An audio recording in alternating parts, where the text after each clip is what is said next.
It's the Game Out Loud podcast coming to you with Rob, Jordan, and Dylan, and sometimes Colin too.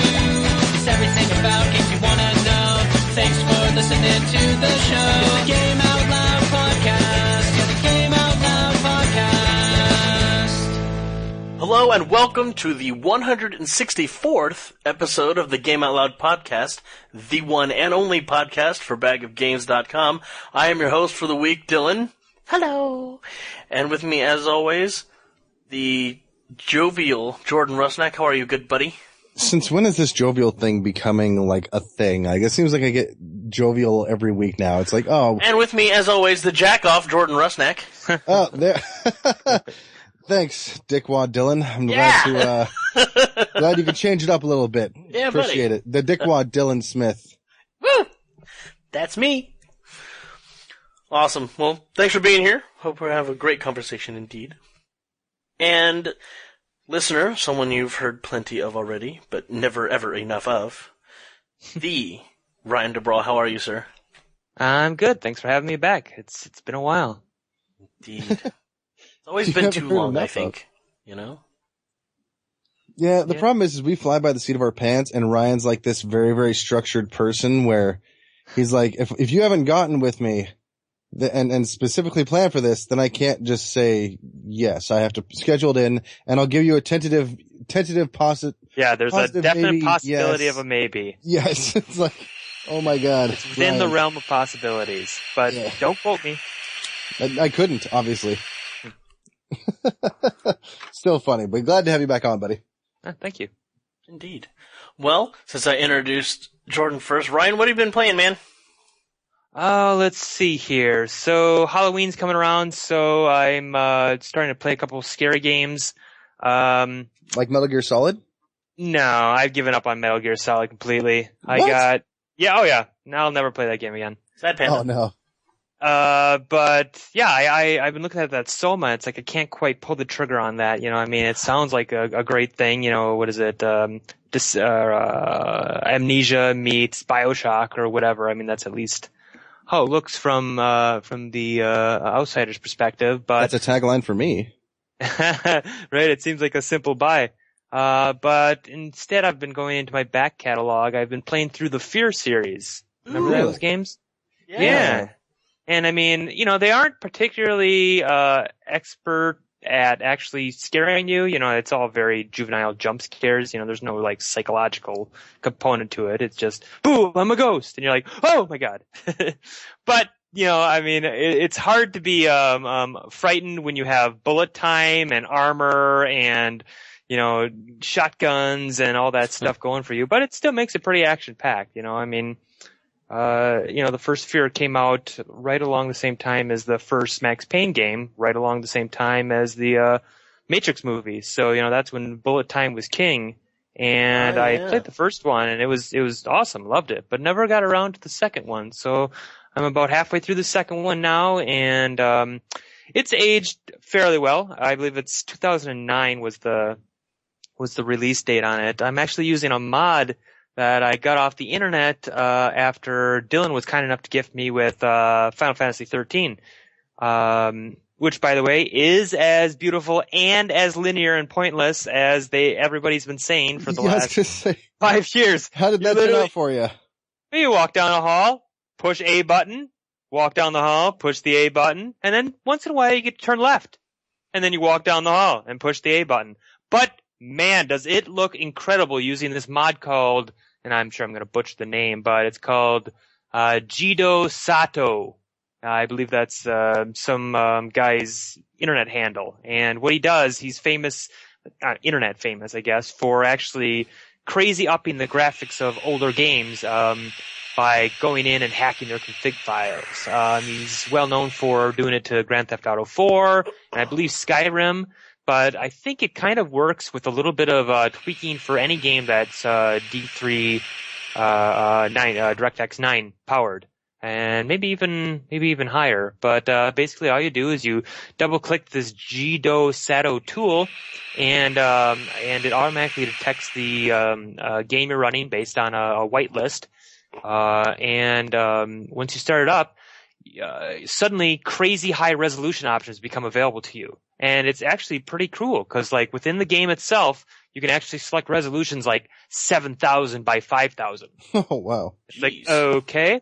And what it does is it actually renders, and obviously you need crazy horsepower for this. It renders each frame, so, 30 frames, 60 frames per second. It renders each frame at that incredible high resolution and then, shrinks it down. So you're getting 7,000 pixels worth of rendering shrunk down into a 1080 display.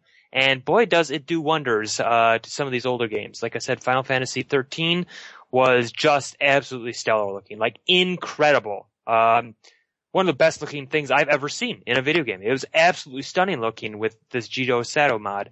And it's also compatible with the Fear games, or at least Fear 1 and 2. I didn't see a listing for Fear 3. Maybe it's too new. I'm not really quite sure how it works, if it's just based on the technology or if you can just really throw it at anything. But yeah, I've been playing Fear 2. It's been pretty good.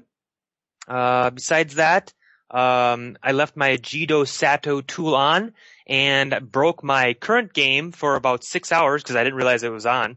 And it's a modern game, so it couldn't handle the 7,000 by 5,000 resolution. It just promptly crashed on startup. I was freaking out. I was like going to WebMD, yeah, you have cancer. I'm reading up on internet forums like, what's wrong with my computer? And it's like, oh yeah, if it's netsys.io, you must have bad RAM, check your checksum, memory test 86, make a boot disk. So yeah, before I was over, I was on newegg.com checking in on refunds for my RAM because the internet had convinced me that I had a bad RAM chip. But what it turns out is, secretly this Jido Sato mod started up on Windows, so literally every game I played, every DirectX powered game I played, was being forced to do these ultra high resolutions. And it's not that my computer wouldn't be able to handle it, it's that the application itself just said nope and would just crash immediately. So there was no there was no explanation. You ask the internet forums like, since this last update, my game doesn't work. And they're like, check this, total BS list of non-working things that won't do a thing for you, So yeah, that was Skyforge I was playing, which I don't know if, Dylan, you've described Skyforge at all for the listeners. I haven't. No. Skyforge is awesome. It is, in the loosest terms, an MMO. Its graphics are incredible for an MMO. I mean, it's actually the loosest term in MMO? Well, it's basically just the dungeon running portion of an MMO. Whereas an MMO, sets you in this vast open world to kill 10 rats over and over and over again. This is just that part of WoW where you walk into the dungeon and you got the Holy Trinity going on. You got the tank, you got the DPS, and they call it a support class. There's no dedicated healer class, and really everybody's kind of responsible for themselves.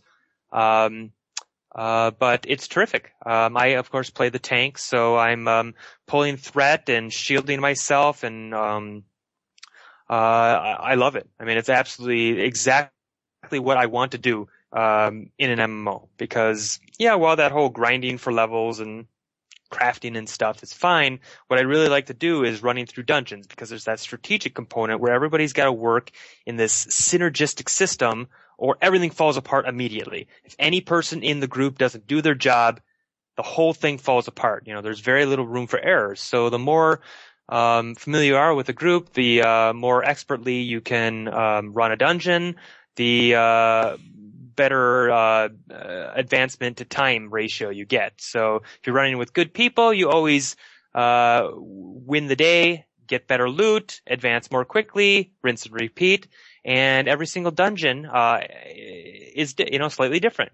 One dungeon might be a straight tank and spank. Another one might be you have to stand in this spot, otherwise they blow you over. Another one might be, watch out for the lightning storms, they randomly fall, watch the ground. And it's terrific. Everything about it has so far been excellent experience. Every single dungeon so far is 20 minutes. And literally they measure it and mark the average time. They probably do analytics and mark how long this dungeon takes on average. So there are some dungeons which, are like 14 minutes long. Some dungeons are 20 minutes. A few dungeons, which I haven't really explored, are 40 minutes long. And that's it. Wow. So if you've got time to sit down and watch an episode of something or watch a drama, you've got time to run a dungeon. And that's all the dedication it takes. There's no, you remember, Jordan, with Guild Wars, you would start something, you'd finish something, but then you'd start something as you're finishing the last thing. They would drive you, cattle drive you to never-ending adventure, and suddenly what was going to be an hour of gameplay is 8 hours later, and your life's falling apart. Yeah, pretty much. So yeah, Skyforge. It's free. You can obviously buy things from their shop. It's not pay to win, of course, but they do EXP boosts. So basically, if you want to do less and get more, you can pay for a premium edition, and I'm tempted to do it. I mean, so far I've probably stuck 50, 60 hours into this game, and I'm level. It's measured by prestige. There's no levels. I'm prestige about 4,000. You can't even join a guild until you're about prestige 10,000, 15,000, and they have content. At least the content that I've seen goes up to 70,000 prestige. Jeez. So 50 hours into the game, and I'm 4,000 of 70,000. The tanking guide that I use to become better at what I do is written by a Russian paladin, 120,000 prestige. So there's no end in sight to this thing. They are releasing things faster than I can game it. Nice. So, well, that sounds like a dream. Yep, loving it so far. Highly recommended to Who wouldn't have everybody. installed this game by now and played it? Right, exactly. You're just missing out. Yeah, I remember, playing Guild Wars is one of the best and worst times in my video gaming career. Yep, and I mean, you understand why. It's so immersive, and that's really the key that you need in video games today is that sense of progression. I mean, no longer can you just plug in a Mario game and run through some levels until you run out of lives, game over. That's fine. No, you need something solid to hold on to. Otherwise, it just seems kind of pointless. You literally feel like you're just wasting time. Whereas with a game, and I mean, it's built into all games, from COD to Borderlands to Candy Crush. There's this sense of progression where when you turn it off, you can still think about it. And when you turn it on, you can apply the lessons that the plans that you've been devising in your off hours. So I really love it. It's exactly what I want to do in an MMO. I don't want to be drug around by quest objectives, and I don't want to ignore NPCs with exclamation points above their head. I just want to run a dungeon, fight 3 bosses, collect my loot, and then pick another adventure. Yep. Yeah, I completely agree. No more faff. No more faff. We should call for this in all games. No more faff. It's faff. Like filler crap, just garbage. Yeah. I wonder what the actual definition of faff is. Faff. To waste time doing nothing. To waste time doing stupid things. To dilly-dally, delay, especially before leaving the house to be on time somewhere. Faff. Thank you. So perfect. Perfect for what you're talking about. Mm-hmm. Video game faff. Indeed. So what else you been playing, man? Besides that, the only other thing I've been playing, another highly recommended one. I am still a believer that someday mobile games will be a viable space. And it's very difficult to make a mobile game because most people are just trying to transplant a console game experience onto a mobile device. It's like that does not work. The control scheme does not work for that. But one thing it worked really well for is, and I forget who does it. I think it's Square Montreal. The Lara Croft Go game. Really fun. Really just quite clever, well put together. Kind of the spiritual sequel to the Hitman Go game. Another Squaresoft franchise IP.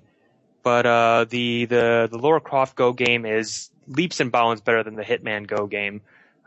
Basically what it is, it's a kind of an isometric, it's I guess an isometric turn-based board game, I guess you'd call it, where when you move, everything else in the thing moves. You know, all the enemies move, or the rock rolls down the hill a little more, or the platform shifts. So basically it's reactionary. So you have to plan out your moves so that you don't die, so that you approach enemies at the right angle and they don't kill you.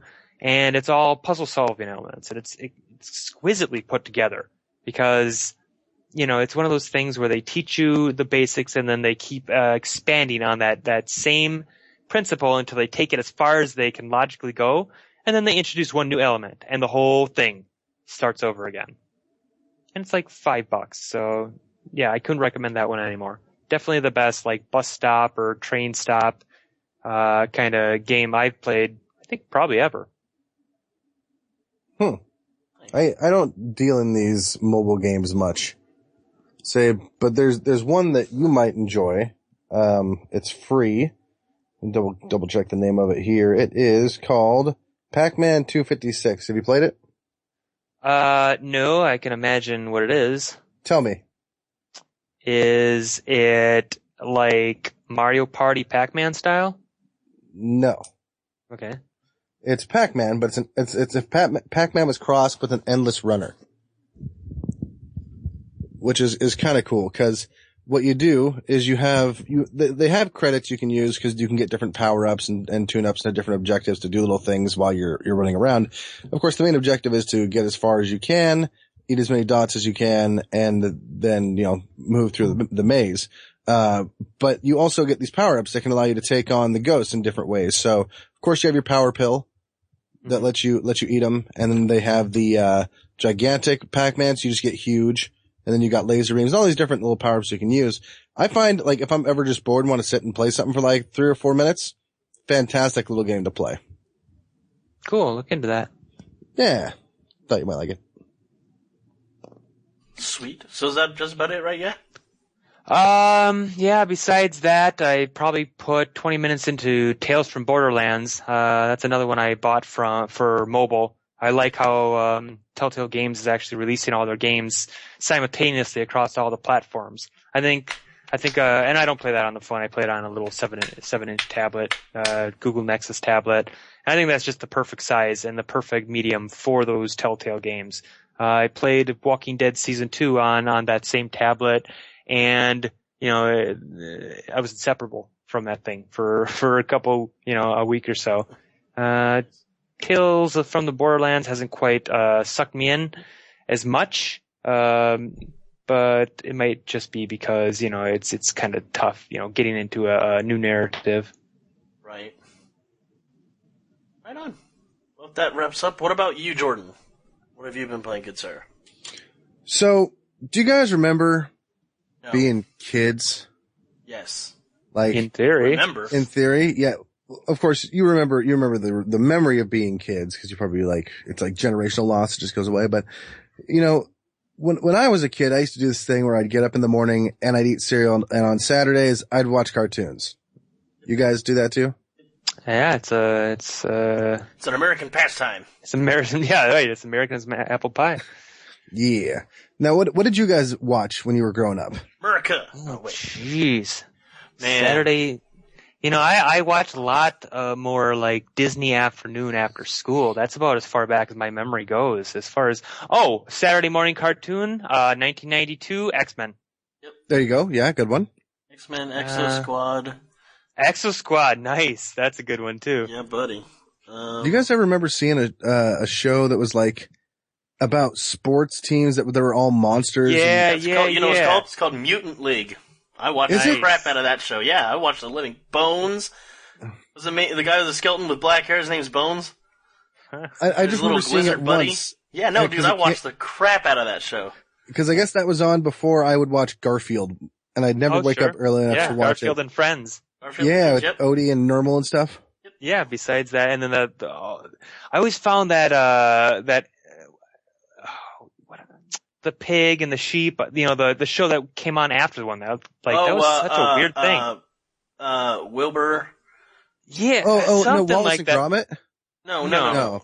It's the same show. It came on in the same half hour. It's Garfield and 15 Friends. minutes and was Garfield. Friends is like a pig. I gotta know what that is because it seems so smart. Like Garfield, of course, was a smart, cartoon for kids, but that farm with the pigs and the sheep and the rude chicken, it was just like I forgot about that. It was like a social commentary. Like it was even smarter than the Garfield show. It was like I think it was probably based off Orwell's Animal Farm, if I really think about U.S. Acres.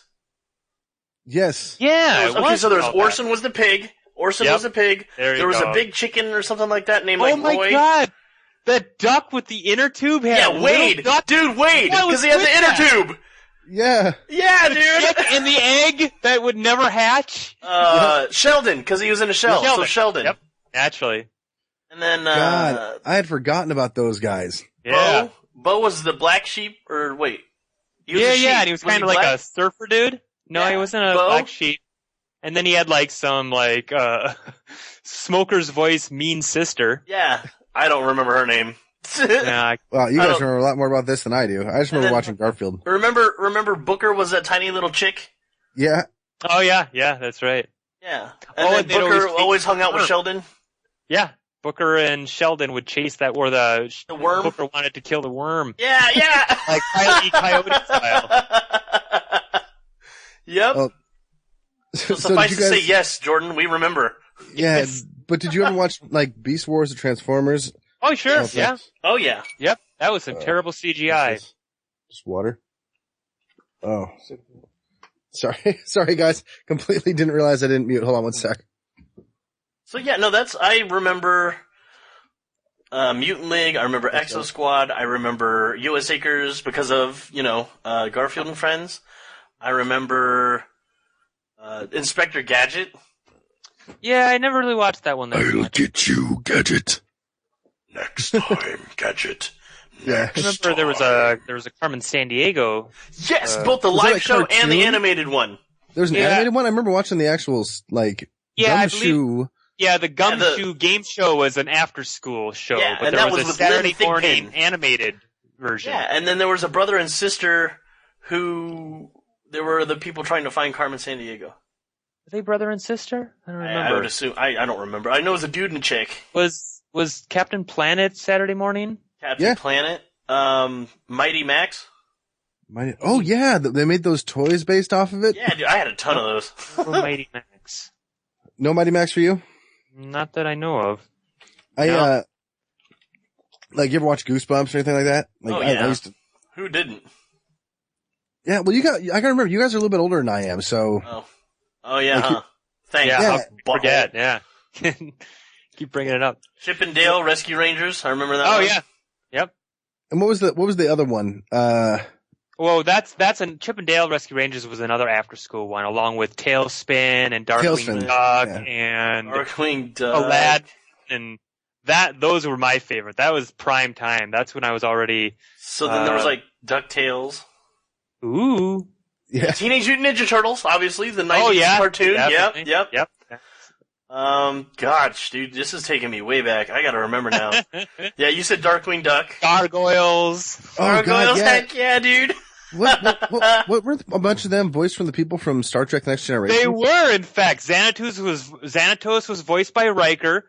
Deanna Troi did Goliath's daughter, Deanna, I believe. Or something like that. Worf or Michael Dorn did some cyber gargoyles voice. He was only on intermittently. And wasn't Data like who was Data? I thought he was somebody. I don't know.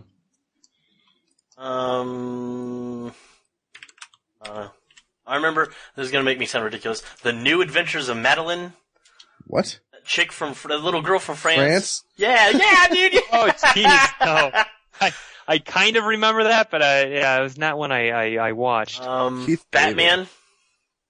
Oh yeah, the good one. The animated series, the animated series, the good one. Then there was Muppet Babies. Yeah, that's actually. I'm putting myself in front of my old magnetron tube TV right now. Mm-hmm. You remember that noise? Bzzz. Or when too much yellow would go on the screen, it would be like, zzz. Yeah. really? Yeah. Yeah, for some reason, the shade yellow caused CRT TVs to buzz. And you knew it, the first time I noticed it was in Super Mario World. If you recall some of the, moving, land blocks or whatever were thick yellow. You know, anything that moved in the cave, levels was these yellow things. So you get into an area and it would just buzz, you know? Animaniacs. Yeah. What about, Rocco's Modern Life? Yeah. That was everybody has such fond memories of that. I don't think I ever really watched that. Well then, speaking of Nickelodeon, Ren and Stimpy. All Real Monsters. All Real Monsters, yeah. I remember that. Cat Dog. Yeah, Cat Dog was good. How did he shit? Dog. Mm-hmm. Did you guys ever see Street Sharks?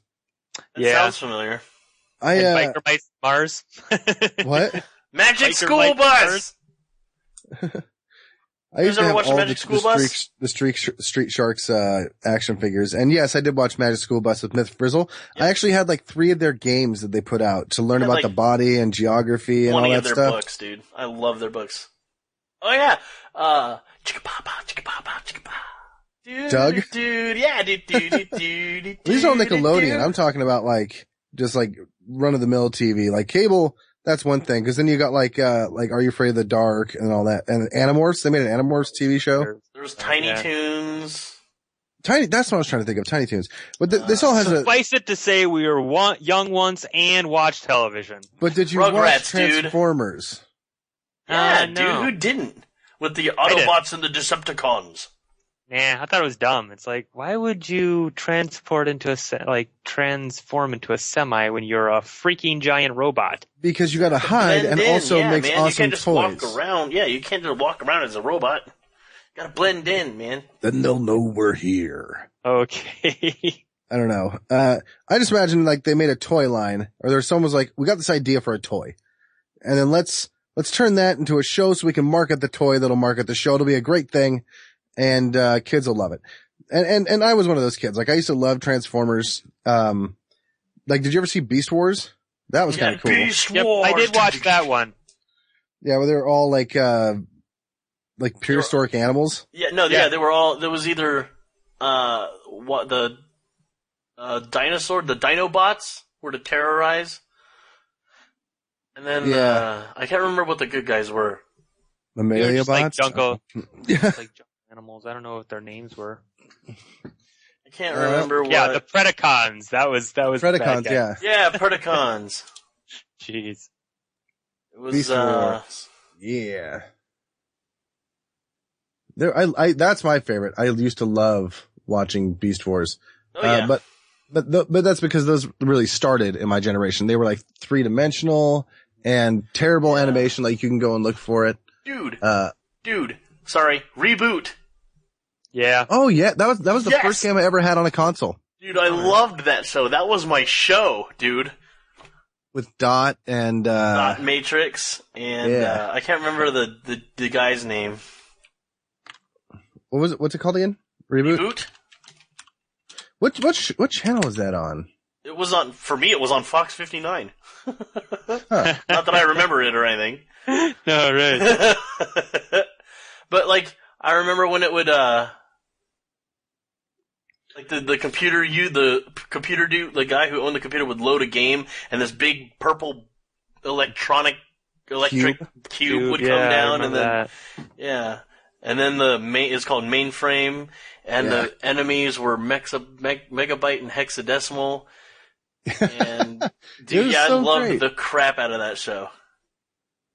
Transformers Beast Wars. Yeah, so I go to Reboot and it's Bob and Hack and Slash and Dot Matrix and Fong. Dude, Fong was awesome. So you got all that, but then on like the people who like this also liked Transformers Beast Wars. Yep. Earthworm Jim, which I didn't realize was a TV show. Yeah, dude, I loved Earthworm Jim. In fact, there's a joke, and I can't remember right now. I have to look it up, but I remember there being a joke in Earthworm Jim that they just told it. It was like a joke or whatever. And then 25 years later, I get it. I'm like just sitting there and thinking about Earthworm Jim. It's like, oh my God, that was hilarious. Well, do you remember the 25 joke? years later, just slaps it in the face. No, I'll have to think about it. It struck me. It took me 25 years to get a joke That's funny.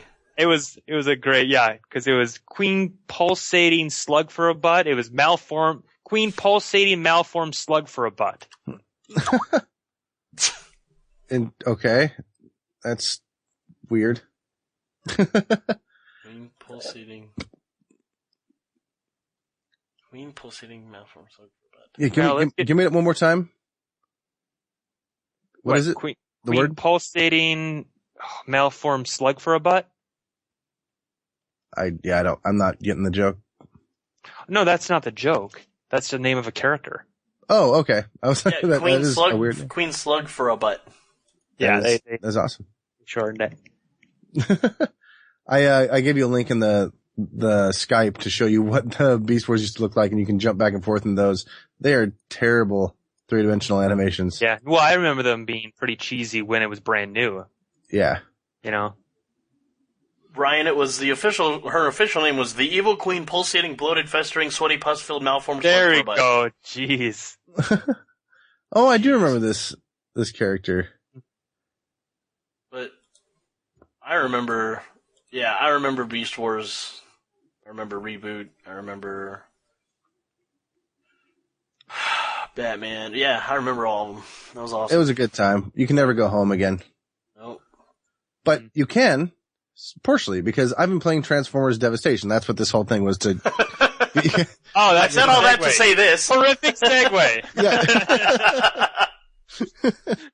Got some good conversation in, but all in all, my idea was I played this game. And Transformers Devastation, man, it's very Devil May Cry style, where you have, not a brawler. I don't think that's what I'd call it. Like an action combat game. So you're like X is a light attack, Y is a heavy attack, different combinations do the same thing, do different things. And then you can buy your new skills and new weapons and upgrade them and stuff. But damn, if it doesn't look like the cartoon at times. It is absolutely fantastic. It's a little clearer, of course, because it's 3-dimensional, but they do a really good job of getting that aesthetic of I am playing the cartoon that I used to grow up watching as a kid. So I hear it's the same voice actors too. Yeah. It's a super nostalgic trip. Does it even have the old school sound effects when they shot their guns? Oh yeah. And the Nice. transform is just ripped straight out. Just Yep. It's perfect the way they do it. Nice. It's a little weird to get used to that whole transform thing because you can do it freely, but it's combined with the dodge button. So let's say you're in combat and you tap the dodge button in a direction, he'll transform into the robot, dive, transform, and then transform out of it. So it's his role. But if you hold the button down, then you will fully transform and then you can roll around as a car and just run people over or do little challenges that they have going on. But when you try to get out of that mode, you have to hold it down again. So I have to actually think about it because it would feel better to me if you're driving around and you tap your button in that dodge, cause he does it the other way, right? So when he's a biped, when you hit dodge, he turns into the car and then turns back into the biped to dodge. When you are driving around and you dodge, he does the opposite. So he's a car, then he turns into the guy and I'm okay, now I can start attacking. But then he just goes right back into his car mode because he didn't hold it down long enough. So it's probably an error on my behalf, but I think that'd be more fluid. But you can choose several different characters. I've been playing as, Sideswipe. I think is the character's name. Does that ring a bell? Yeah, so Sideswipe sounds familiar. Red car. I don't know what he is. Wasn't he a bad car though? I don't think so. Images for his, No, he was a good one. Never mind, I'm thinking of a different Transformers generation. Autobot. Information. He's an action master. He's a warrior. Partner is Sunstreak. Motto, I don't break rules. I just bend them a lot. Sounds like my character. He plays with swords and stuff. So he's kind of fun to play with because you have, you have two things you have to have a specific thing on. So you have to have one distance weapon and one, melee weapon. But then you have two other slots because it's based on your D-pad. that you can fill with either like multiple melee weapons or multiple distance weapons, whatever you like. And you go through and you're picking these weapons up through like bashing enemies and killing everybody and finding secrets and doing little puzzles that they have in there. It's nothing too complex, but still fun. But I find myself wanting to explore because they actually have all these things hidden in there, and they'll have little puzzles you can find and side missions. I haven't been able to complete one of those side missions. They are pretty damn difficult because they're more like skills of feat or feat of skill than anything else. Cause you're trying to do these like hard things in the world that like run around this map this quickly or do that. And I'm just not good at that kind of challenge stuff, but when it comes to beating people up, I'll do it all day long. But, it's just a fantastic game. Have you guys, taken a look at this? Did you see any previews on this? Yeah, no, I think I watched a short review of it, and yeah, they were more or less positive about the aesthetics, but I thought they said the gameplay was kind of a bit shallow. Yeah, I mean, I'm taking it for what it is. It feels a lot like Right. Devil May Cry. Devil May Cry probably has more combinations of things to use, but like, I don't come into this game expecting like top-notch, like non-iterative gameplay, right? Like this is a means to get to you some nostalgia, to get the characters in front of you and all that. And then there's some gameplay packed in there as well where you're doing these combos, and you can, depending on the character, you have different supers you can use. You have different, like ultra attacks you can use, and they're really, really cool. And that's what I like about this game. Like I don't go to Naruto games to get the most in-depth fighting game, right? Mm-hmm. Like I go into it for the aesthetic and liking the content and the like. And granted, there's a line that needs to be drawn. Like some of those games are really bad, but when it comes to the mechanics, this game works. I have fun getting other weapons and leveling them up by feeding them other weapons, and the skill game to get different abilities, and the way I can just kind of customize my character. Like I find it to be really fun. I mean, it's not the most in-depth game. That's true. Like it's a basher, brawler, whatever you want to call it. Oh, that seems pretty cool. And it also is a valuable lesson about, how to use nostalgic IPs, Everybody wants to reboot something, and if it doesn't work, they reboot it again. I'm looking at you, Spider-Man. Right? It's like, maybe people liked it because it was the way it was, and it was perfect the way it was. So if you're trying to recapture people's imaginations, why don't you just do what you know worked? Obviously there's a bunch of Transformer games, and I don't think they're movie tie-ins, but those, Transformers, Rise of the Decepticons, or whatever, there's more, I guess, adult-oriented Transformer games out now, and those don't seem to be making, Fall of Cybertron and War for Cybertron. Yeah. Those don't seem to be making, anybody all that happy. No. I'd stand corrected. It's overwhelmingly positive. Really? Yeah.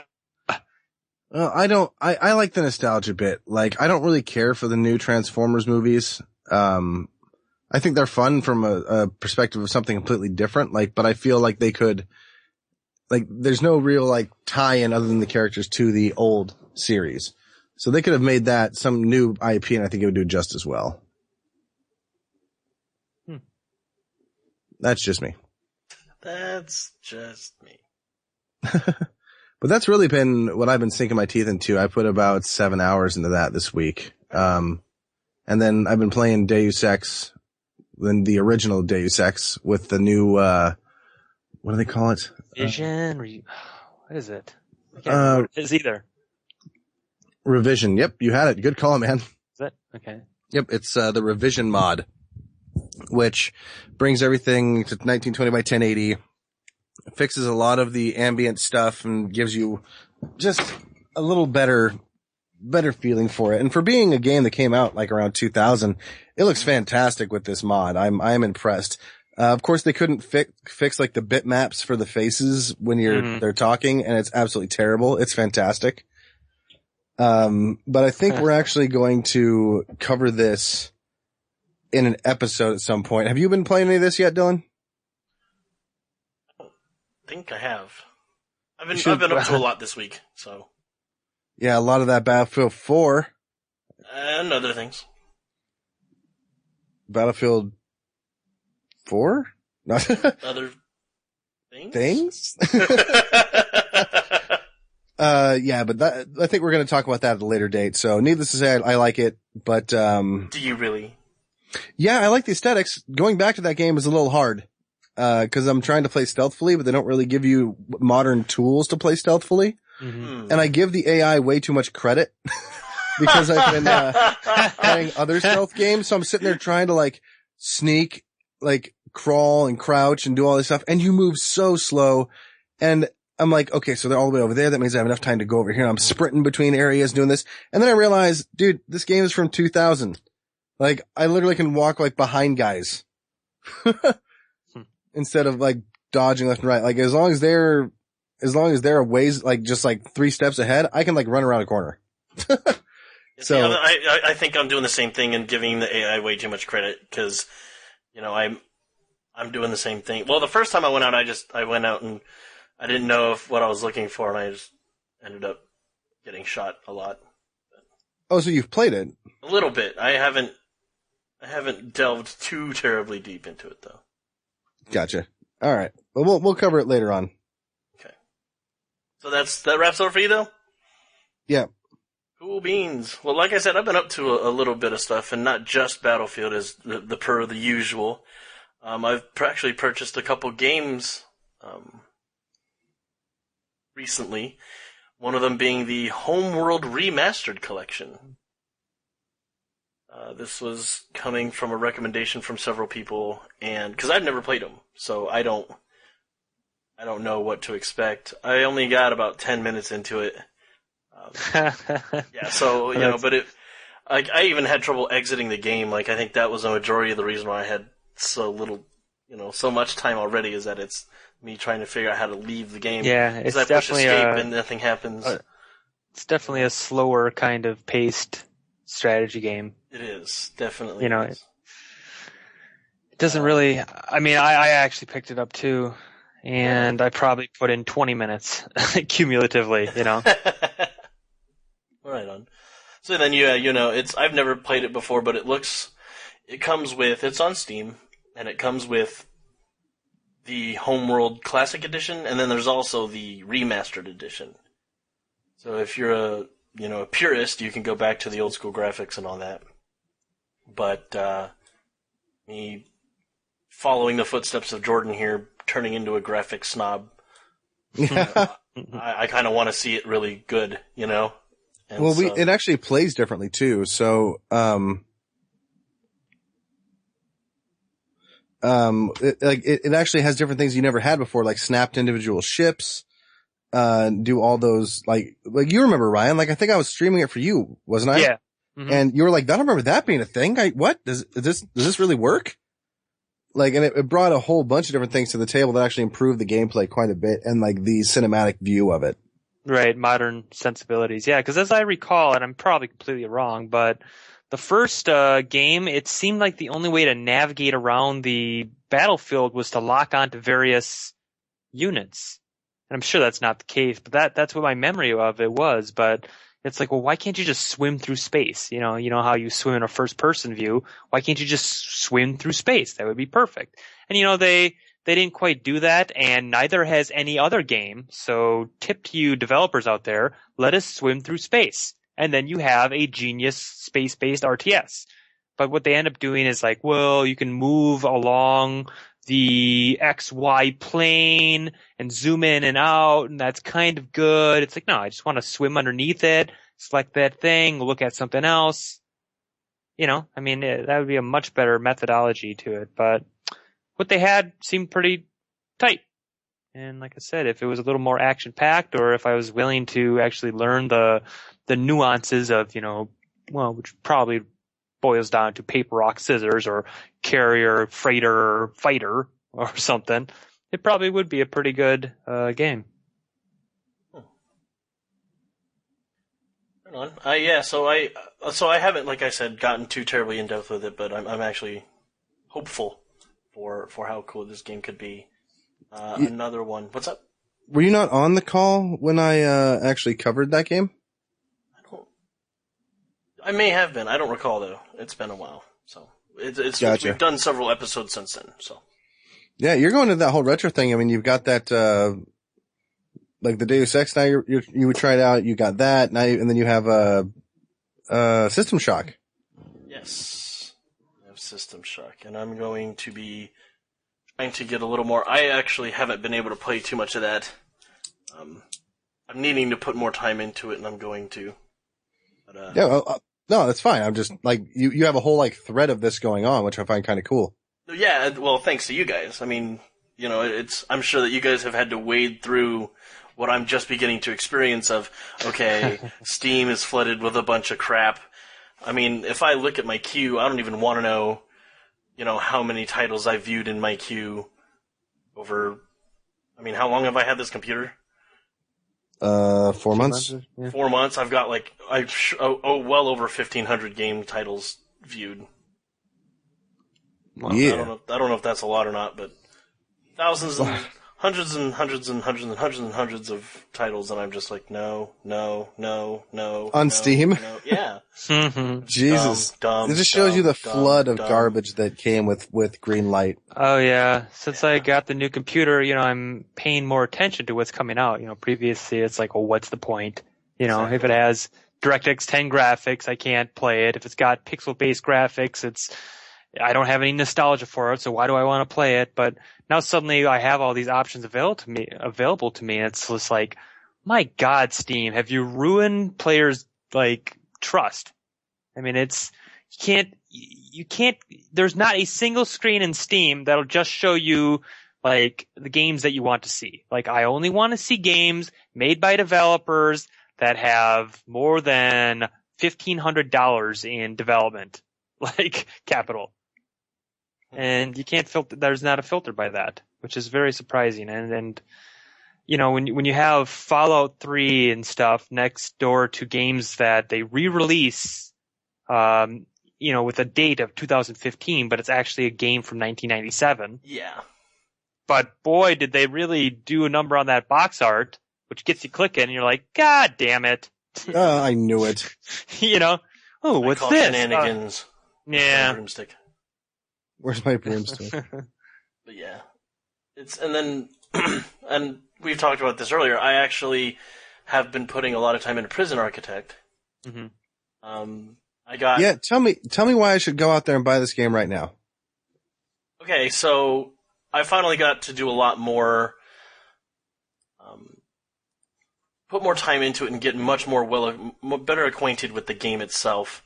And on the surface, it looks obscenely simple, which is great in the fact that, it's not going to be this obscenely taxing game that you're going to have to re-immerse yourself in every time you boot it up, and then you have to remember, okay, where the heck am I? What's going on? It's simply running a prison, and it's building it and then running it. And so on that aspect of it, it's really simple. But if you get underneath the surface of that, it gets really complicated really fast, but in a good way. It's not overwhelming by any means. So, first you just kind of make a holding cell, a place for them to eat, a kitchen, and a shower. Yay. So you have the bare minimum of bare minimum to get by. But eventually you can get to the point where you have hundreds and hundreds and hundreds of prisoners, and you have phone taps and armed guards and dogs, and it gets really, really deep, but at your own pace. So if you find a place where you're comfortable and you can just go ahead and let the game roll, you don't have to progress any further, just kind of maintain things. And after you've gotten, comfortable with that, then you can push yourself to the next point of, okay, well, I can buy the plot of land next to this, I'll buy that, and then build another wing of this, and this. Or, it's ultimately up to you. It's your prison. And now I'm at the point where I've gotten a majority of the game down, and I actually bought a copy for your roommate, Chris. Hi, Chris. And he put in 10 straight hours in the game. Straight into the game. Didn't stop.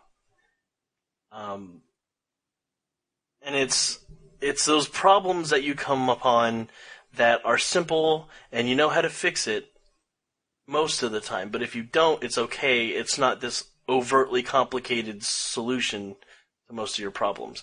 If it's something like, your workers can't get to a certain point to build a wall, well, you have to kind of figure out why can't they get there. Well, It could be any number of things, but something as simple as a gate that's locked that you have locked and won't open. Like, if you've set it so that it will never open no matter what, and they can't get to the job site, then they can't build the wall. Yeah, it seems pretty cool. It is. It's a great game. I've got 19 hours in this game already now. And you can have riots, you can have fights, you can have,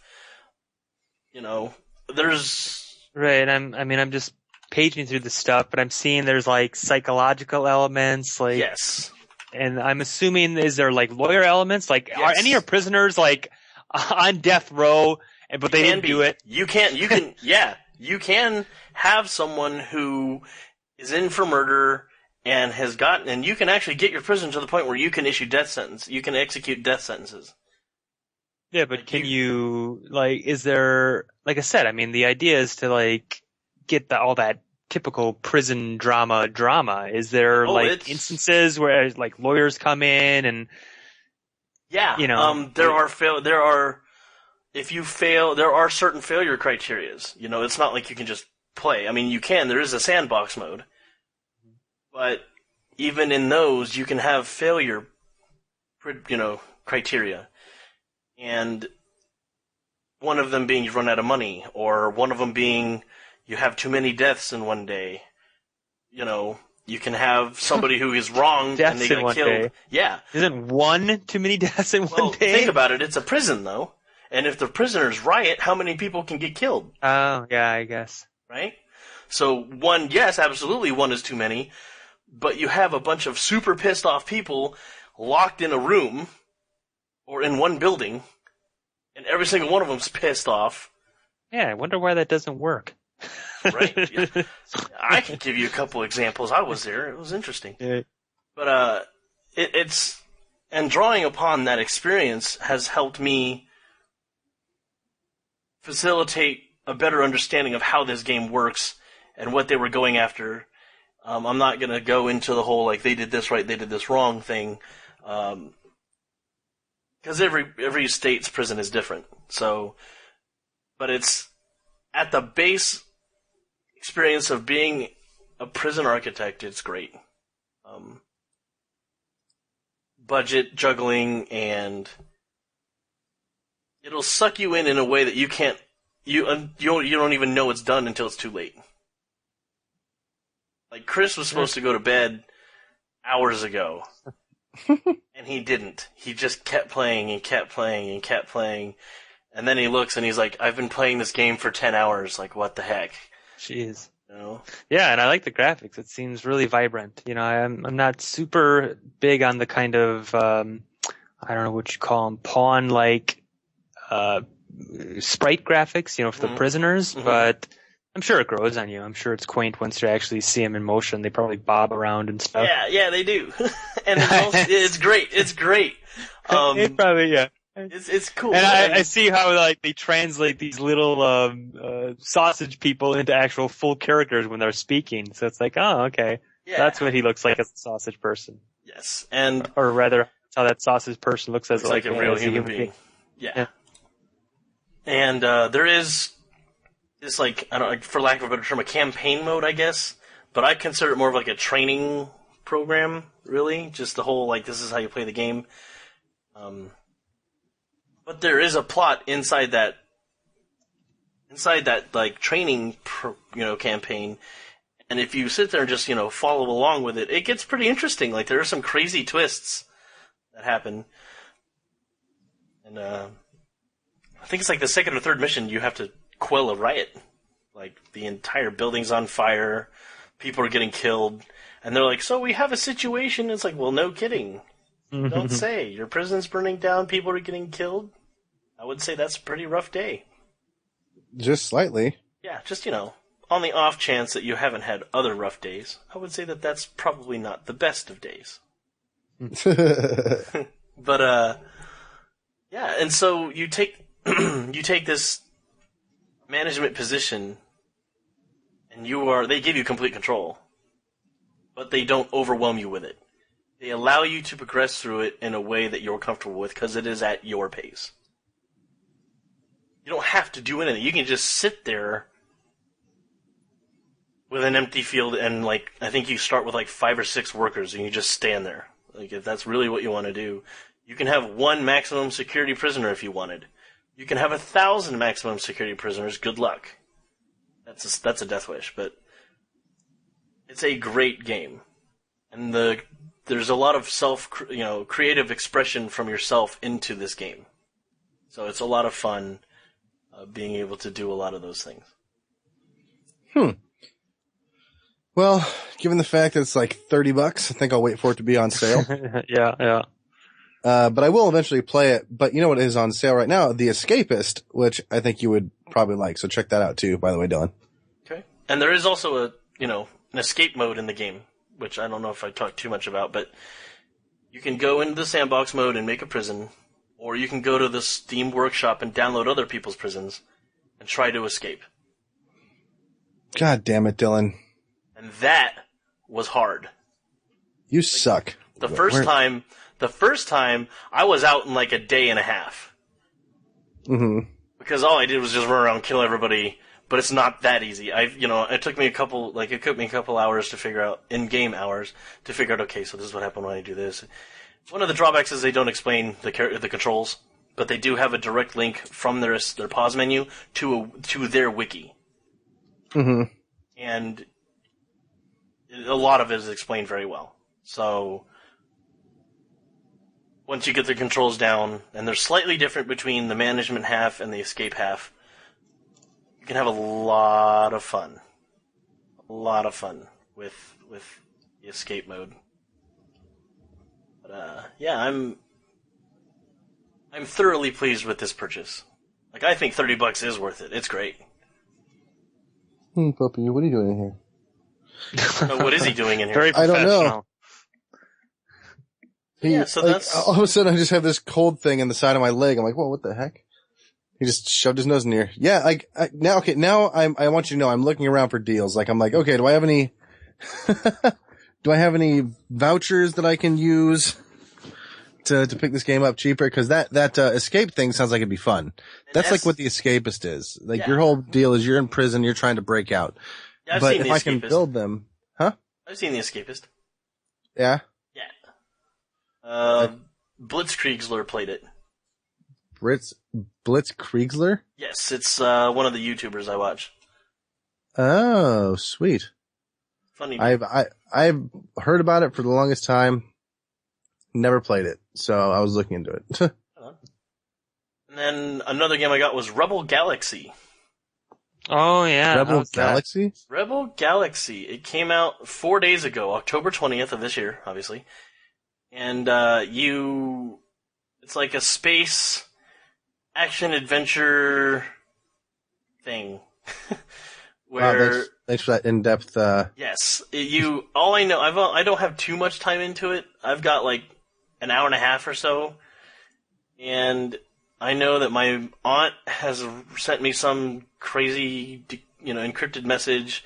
She left me a ship and some relic, and I have to go meet her somewhere. And on the way to doing so, I mean, I can go follow the storyline if I want, but then there's also, it's space. I mean, I can go pick up a bunch of bounties and go try to kill people, or I can go mining instead. I can be a trader and take, run routes of materials from one planet to another, or space station to another. It's a lot of fun. I can't say that it's extremely graphics heavy. It's not. But at the same time, I'm having a lot of fun. The main weapons as your broadsides. Like, you guys remember naval battles in the 1600s or 1800s, whatever it is?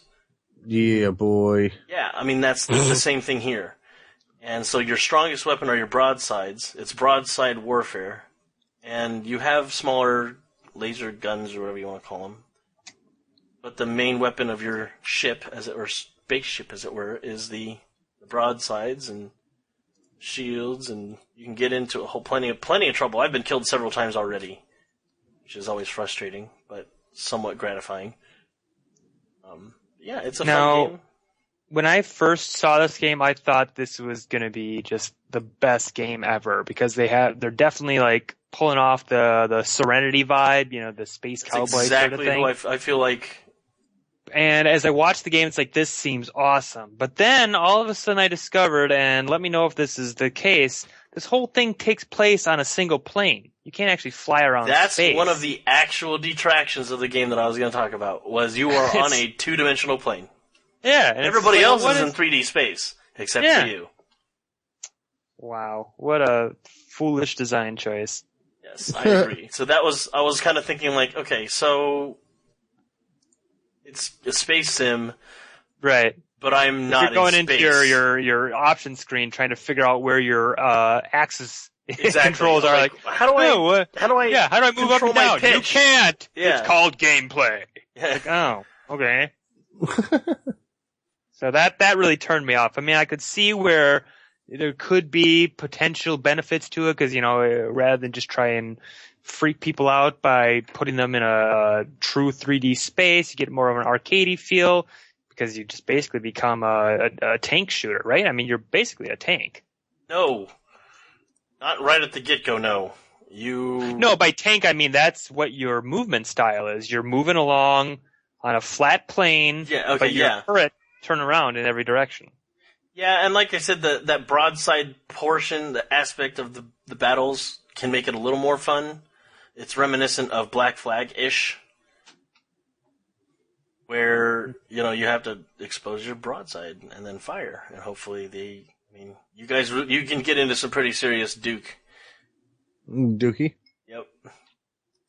And I actually ran into this group of bad guys, and they just slaughtered me. It was horrible. Like, they ripped right through my shields, through my hull. I mean, even the computer even said, threat level red. And I was like, yeah, that's not good. And the computer was like, we need to leave now, pretty much. Like, that was the gist of what she was saying was, you need to leave yesterday.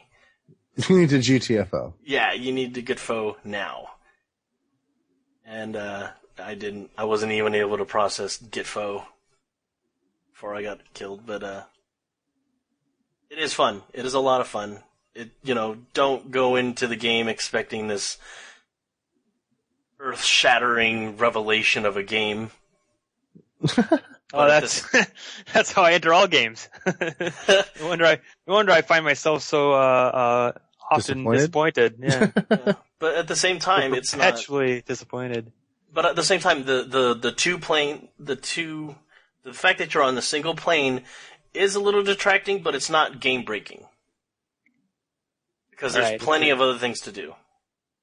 Like I said, like you are on one plane, but you do have, when you take over control of your turrets, you have a 3-dimensional view. Like, up, down, left, right, so. Right, so it's like, yeah, I just couldn't get over that. I mean, at first I didn't even notice it, it's like, because you're not looking for that. You're like, oh my god, it's a spaceship in space, and they're playing banjo music or whatever. It's very reminiscent of Firefly. It's very reminiscent. So. I was sold immediately, and then it's like, wait a minute, why is he always just like moving in one direction? Why doesn't he like dive at? Oh wait, that's what they're doing. Yep. And suddenly I was looking at the game completely different. I mean, it's different. It's a unique design choice, and I guess there are some tactics that benefit from it. I mean, definitely that broadside combat comes into play. You can't really do that when you're moving in 360 directions unless you made it like cone based. But yeah, that kind of, I don't know, I couldn't get over it. I feel like Mal Reynolds sometimes with the banjo music in space. So I feel like Mal Reynolds.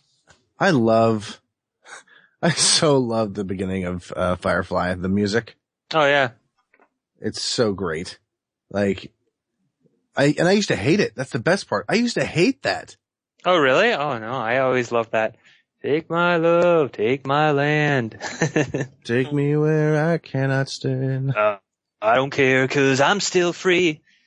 Yes, you can't take the sky from me. That's yes. Great. So fantastic. Did you ever hear who covered it? There was a cover of it that someone did, When the Dust, I don't know. crap, they did like a different song that incorporated that song into it.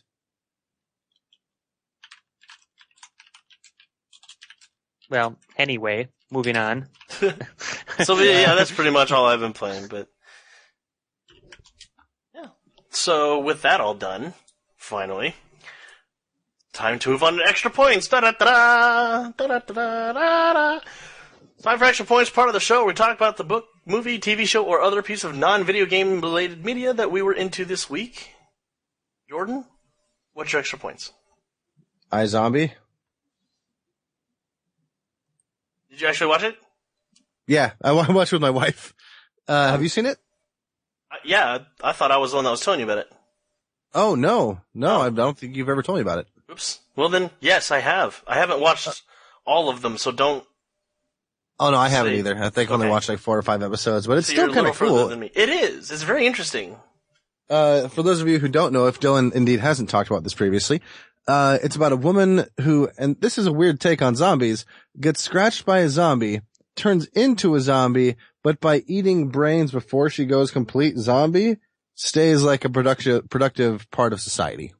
She's just really pale and white, and it's weird. Eats brains. It's basically the, what is it? The Twilight version of zombies, where vampires don't burst into flames in the sun and zombies don't go mindless just right off the bat. They will turn into that eventually if they starve for brains for too long. But, she's a zombie. She becomes a mortician, and the brain she eats, she takes on characteristics of those people. She becomes a mortician? Yes. Specifically to maintain her. Yes. Yes. Wow. I mean, it's... But it gets better, Ryan, because she becomes a crime-solving mortician. Oh, yeah. Mortician zombie. Naturally. Because she's a zombie, and what when benefits she eats those brains, does being a zombie provide her? Well, if she eats the brains, then... She knows what's going on? Because sometimes she, like Jordan said, she takes on the characteristics and humors of the person whose brain she ate. She also kind of sometimes sees what they saw, like memories or, what have you. So let's say it's a murder victim. Well, depending upon what might trigger it, she might see the way that last person was killed or, some kind of memory that person had. And so it gets really interesting when she gets paired up with this, I think he's a detective, right? I don't know. Jordan? Yeah, I don't know. I didn't see the first episode. I came out on the second one. Oh, okay. So I know she's paired up with this detective. I don't know how that happened. Well, yeah. The detective comes to the morgue talking about a dead body, and obviously, listener, the need for her to consume brains, has brought up the fact that she works in a morgue, and ate part of the brain that, she did for the autopsy, and, saw some things, and some memories were triggered, and her boss at the morgue knows that she's a zombie. Yeah, which I find funny. Which is crazy. And, he's funny. But, so he encourages her to assist this detective on these homicides, or, whatever case he's working on, depending upon if she's eating the brain and can have these memories and blah, blah, blah. So. Yeah, it's really good. You should check it out, Ryan. It's not the best thing in the world, but it's definitely enjoyable if you're looking for something quirky and kind of interesting. No, thank you. Well, let's hear about your extra points, Mr. I'm better than the thing was, it's like I wasn't prepared. I didn't know that this new feature existed. So yeah, you did. You've been on here with us before with this one. Have I? Yeah, and you said the same thing the last 2 times. Maybe I'm just trying to block it out. Boy, I mean, what have I been watching this week that's actually worth discussing? I mean, literally right before we started this podcast, I was watching the season opener for Walking Dead season 6, but that's kind of sticking with the same theme. I guess the most original thing I've seen recently is a new show called Blind Spot. A pretty woman wakes up in Times Square naked, covered in mysterious tattoos. Whoa? Oh, yes, you told me about this one. And she also knows Kung Fu. I know Kung Fu. But she has Show no me. memory of anything. Okay, Born Supremacy. Exactly. And okay, all the time tattoos, traveler. And, Okay, Matrix. and all the Okay. I think I've said enough. No, sorry, go ahead, Ryan. All the tattoos on our body suddenly link up to something that's going on in the real world. Like she'll have an address for an apartment building in Soho that's in a rare dialect of Cantonese. She'll have a scrambled Fibonacci sequence that will lead them to a child that's been kidnapped. And it's all, it's one of those lost things where it's like, this show is going to continue to be awesome until they start trying to explain it. And then it's just going to fizzle out and fall apart. But while the mystery is fresh, it's pretty awesome. Right on. Yeah, like, now how do they figure out what these different things mean? Like, does she all of a sudden have a, no, she's completely ignorant of what's going on. It's actually very interesting, surprising, I guess is a better word for it, how the character, the woman herself, the Jane Doe, interprets things. You'd expect her to be like this cold, methodical badass, but she's actually, and I guess the opposite side of that is a victim kind of mentality. But no, she kind of plays it right down the middle where it's like she obviously is not too keen or pleased that her memory's been erased and her body has been covered from head to toe with tattoos. But she also doesn't play it like woe is me. So the actress herself is really talented and plays it in a very believable way. So much more than just like a two-dimensional character, to hang a plot on. Sweet. Well, that's good. Yeah, it's pretty good. I would recommend it. I mean, there are other shows I would recommend more, but it's not something I've watched recently. Like the Sarah Connor Chronicles? Yeah, that's definitely up there on the list. But I mean, if I had to pick something in the last 6 months that I've watched that is required viewing, I would probably say Mr. Robot. That was an incredible show. And what was that one about? Hacker meets Fight Club. So he's not actually hacking anything that exists. He's just sitting at a blank piece of cardboard. It's an interesting interpretation, but you're kind of on the right track. Dun, dun, dun. Sweet. Right on. So anything else? Or Nah, I think that's it. I came here to talk about video games, and I think the listeners came to listen. Indeed. Well, real quickly, I'm halfway through a movie called Fortress. It's about a guy who Fort? Who is flying. No, that was funny. Who's flying I think it's a B-17 flying fortresses in World War II. That's a I can't remember which one. Plane. It is. Yeah. And so this new guy's trying to come in after the beginning of the movie. Their beloved leader gets killed, and the survivability of these planes was horrible. Most crews, what was it, I want to say between 10 and 30%, or no, 10 to 20% survival rate for the crew. Jeez. Yeah, no, these guys got destroyed, and so it's very interesting to watch. I mean, it came out in 2012 or something like that, but it's really cool to finally see a decent World War II movie again, and I'm enjoying it so far, but I haven't gotten all the way through it yet. But it's good. It's cool. So, yeah. Good. Gotta enjoy it. Indeed. When I want to do World War II stuff, I go and play Battlefield. Oh, not Battlefield 4. No, Battlefield. Okay. Yeah, no, I don't remember the first Battlefield. Oh. Then they have Battlefield 1942. Yeah. That was a fun one. It was a good one. All right, well. Sweet. I need water. Indeed, so it's time for a break. We'll bust out some music real quick, and we'll be right back. So hang tight, and we'll talk to you soon. The Game Out Loud Podcast. Yeah, the Game Out Loud Podcast.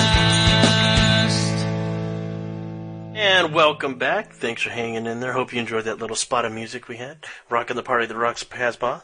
All right. So, now, guys, we have Ryan and Jordan here. Guys, we are on the cusp of beginning to experience the flood of hype that will be surrounding our topic, which is Fallout 4. So we have, I think a majority of us have played them, if not all of them, a majority of them, correct? Yeah, I played all the way back in the beginning. Oh yeah, Go ahead. I started in with 3, so Okay. I'm a bastard child of the new generation. Wait, you never played the original Fallout games? I think I played the demo for Fallout 1. I thought, boy, this would be fun, and then never Played it? never played it. You never had a wife and like sold her into slavery or just killed her? No, none of that stuff. Yeah, I just- you could do that. Cool. Now, what have you played, Dylan? I've played the first and the second. I have played 3. I played New Vegas. Is that all of them? That can't be all of them. 1, 2, 3, New Vegas, and then Tactics, Brotherhood of Steel. Tactics and Brotherhood. Yeah, Yeah, I didn't play those 2. Those are the 2 I haven't played. Fallout 1 and 2 discs were actually at my wedding. They were under glass because we had a bunch of nerdy stuff and all the tables. Oh, really? Oh, And- interesting. One of the tables actually had Fallout 1 and 2 games, That's awesome. Yeah, that is cool. along So, with Deus Ex and stuff like that. It was pretty funny. so with the topic, I think a majority of us, at least the 3 of us, I don't know much about the game. I don't think either of you do either, do you? No, I've specifically avoided learning as much as I can, and unfortunately, I'm just like a sponge for knowledge. So I think I've got it all figured out. But it was through no conscious effort. What I know about it is it takes place in Boston. I'm guessing it's running off an updated Skyrim engine. I know there's something that has to do with actually building towns, like you can Lego brick together buildings and structures in real time, which I'm not really sure A, how it works, or B, why you needed that kind of gameplay in a Fallout game. But as long as it doesn't detract from what's most important, which is namely fixing the gunplay, and B, making the characters move a little bit more realistically. Yeah. So they're not like weird puppet creatures. Well, in the gunplay one, that's VATS, right? Like, it's still an RPG. It's not a shooter. They tried to cross the 2, but like, is that what you mean by gunplay? Oh, yeah, I don't know. I mean, I guess you're right. If you're gonna pull the trigger, you're also rolling a die. Yep. But I wonder if they found a better happy medium for that, because I always felt like, the first thing I did was just max out my gun score, and I can't imagine any other Fallout player didn't do the same thing. For your inaugural run through, you don't boost your charisma and play it that way. No, you want to kill stuff and you want to kill it effectively. And when you aim at something with your gun and its head is underneath your iron sights and you pull the trigger and it hits the clock behind them, it's like, well, what? That's kind of BS. Whereas, yeah, VETS is great and everything like that, but there was to me, the Fallout 3 New Vegas system was a little bit too binary. You're either playing a really crappy not a really crappy, but a mediocre first person shooter, or you're on easy mode, just selecting, headshot. I personally never really, not once in a while I try and knock the weapon out of their hand, but basically the best tactic of that game was to run right up to them, hit the VATS button, and then headshot them 4 times in a row. Yep. Unfortunately, that seemed to be the best way to play it. Yeah. So it's like, it's and you can imagine how that must look like if it wasn't in VATS, how ridiculous it is to run up to every monster in the room.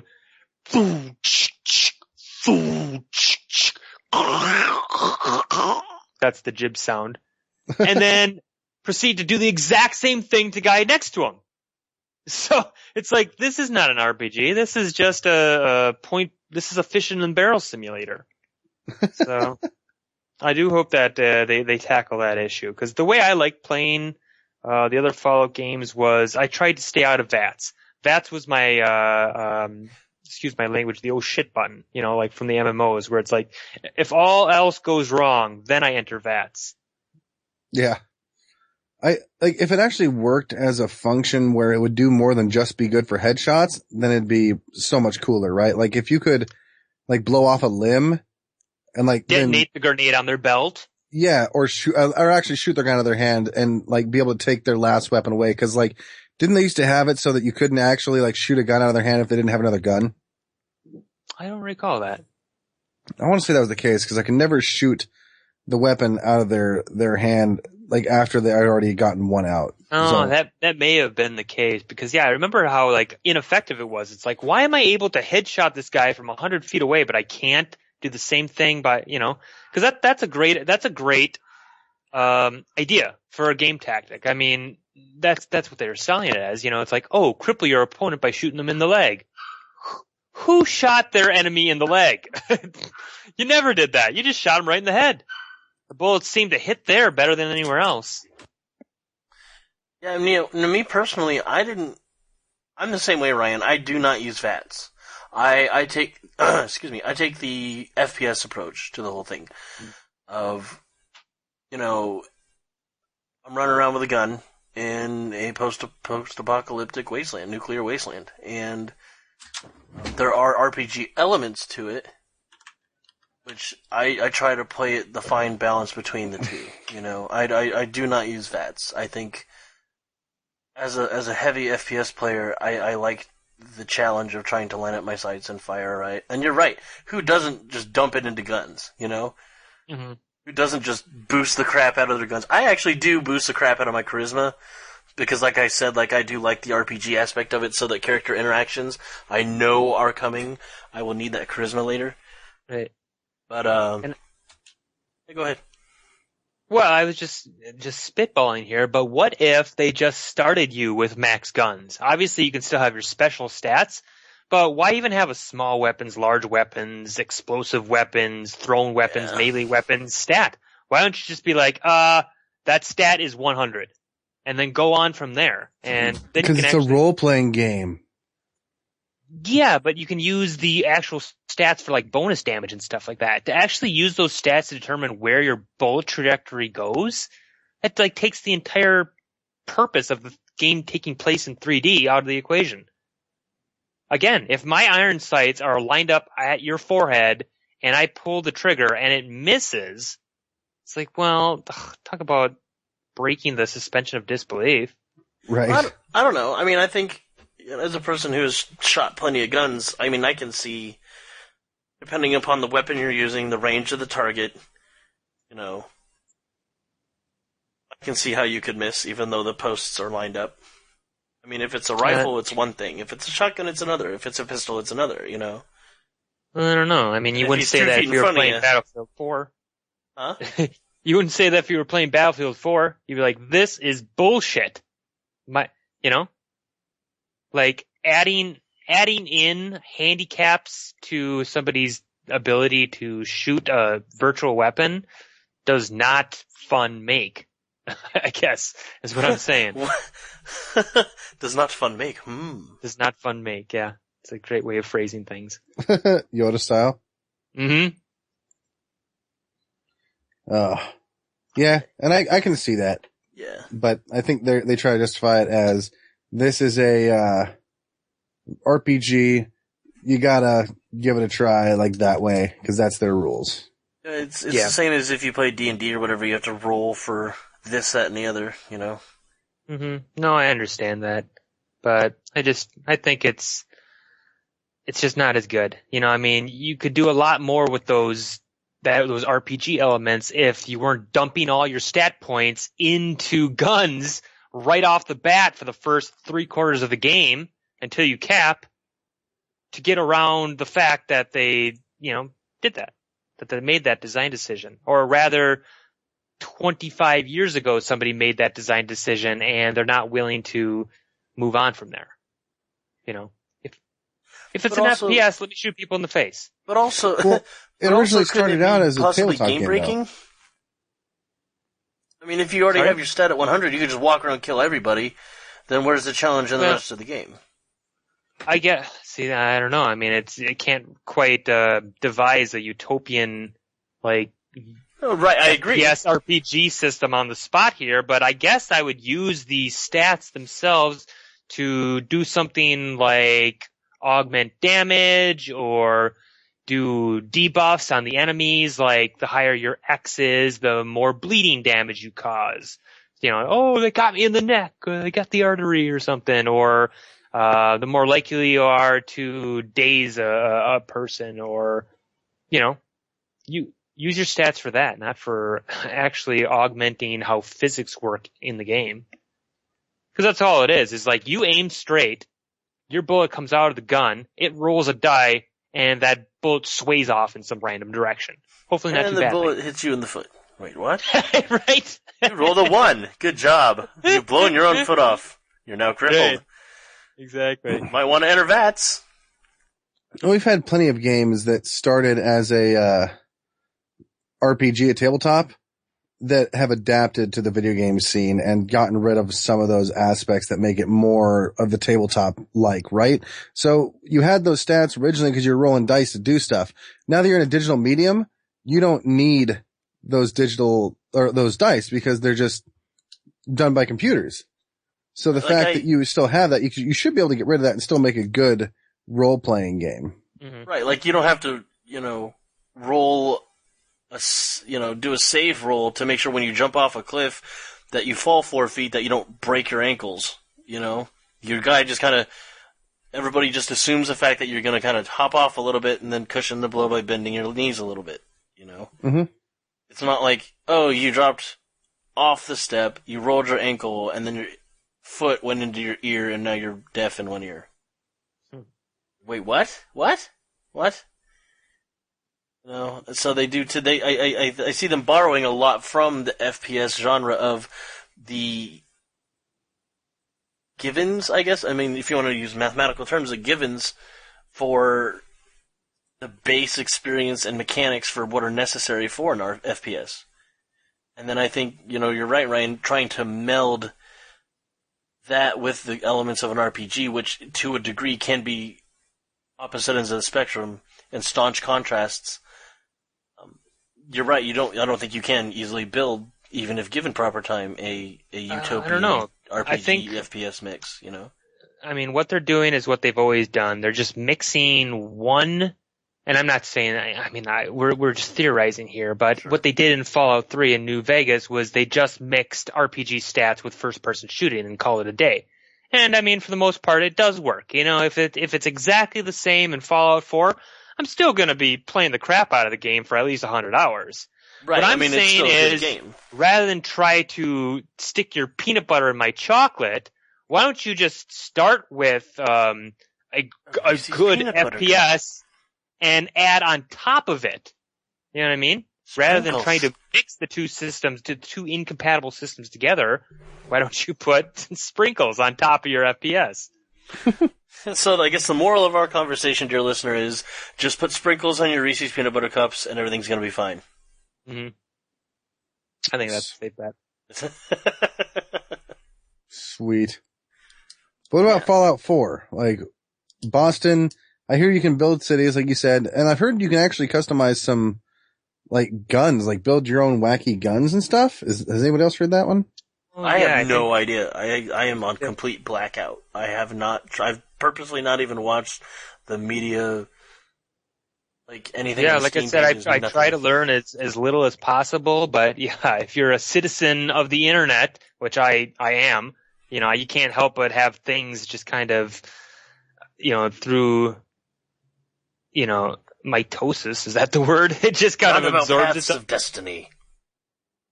Eh? Amblings on the internet. Yeah, okay. That's what I mean. I just pick things up, you know what I mean? There are whispers in the ether about things, and as far as I know from the weapon customization standpoint, they're bringing back the Fallout 3 thing with the recipes. I don't think it's kind of like, here's a stock, here's a barrel, here's a trigger, here's a scope, go to town, you know? Huh. But I don't know that for sure, you know what I mean? Yep, it's all, again, pure conjecture, right? Yep. Well, I guess, since we are just wildly making guesses, what do you think the quest system's going to be like? I mean, are they just going to do the Skyrim thing again, or are they going to try and do something? I would think so. I mean, I think personally the main focus is going to be more towards the story, the experience of the game, rather than the interface and the GUI and all that. Yeah, this time around the protagonist has voice acting. That's weird. Yeah, it's going to be weird hearing yourself talk. Well, like Zelda. Zelda doesn't have voice acting. Can you imagine if Zelda had voice acting? Well, he screams, but that's it. Yeah! Exactly. Right, I mean, it's well, I don't know. He says, it's actually a heck of a lot more normal than the really weird, I mean, we talk about the silent protagonist, Doom guy and stuff like that. It's like, this is freaking bizarre when you think about it. Gordon Freeman style, where it's like, good idea, Gordon. Like, really? Everyone just reacts to Gordon's stony silence and doesn't think the guy's a complete psychopath. Yeah, Gordon, why don't you ever say anything? The world is ending and you're still not talking. What's wrong with you? It's really not weird because, I mean, I'm not an expert, but the last at least 2 Far Cry games have had a voiced, protagonist. I mean, there's plenty of games with voiced protagonists, and so it would be interesting. I mean, I wonder, because, Fallout's always been about customization of your character, too. That's kind of been one of their big things. I wonder if there's several different voices you can choose from. I believe there's actually only 2 based on gender. You can either be a woman or you can be a man. That's, again, something that I gleaned. Eventually, though, based on the recent history of our culture, eventually you may even be able to, from what I understand, change. Because I play a lot of sports games, and believe it or not, some of the sports games do get story intensive. You can change. I hear that Spike Lee one was real good. It was horrible. You could pick through various different voices. So do you think Fallout could be going that direction? Oh, I don't know. Obscene amounts of customization? Or I read a headline that said it had something like the main characters had something, I don't know what it was, maybe 100,000 words or 1,000 hours worth of audio or something. What? It was a crazy large amount per protagonist. Because I mean, we're talking about voice acting every single everything different branching response. I mean, one conversation you have with a random person walking down the road can split dozens of times. A million ways, yeah. And I'm sure, a lot of it's just going to be uh-huh, oh. Well, yeah, I guess. Very blanket statements how are you? Yeah, fine, I guess. I don't like you, die. But, I mean, I'm all for it. Another thing that I know they're doing is separate pieces of armor. No kidding. Rather than just putting on an outfit, you actually can customize individual pieces. And I don't know how far it goes, but it's got at least shirt and pants. Well, again, I would assume boots. I would assume.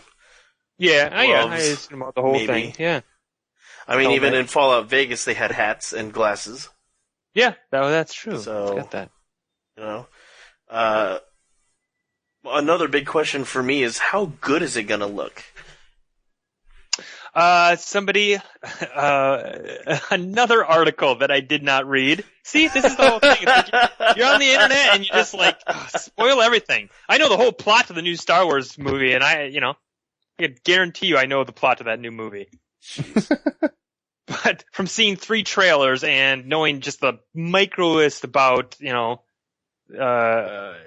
what the fans expect. But anyway, that's a different topic. But what were we talking about?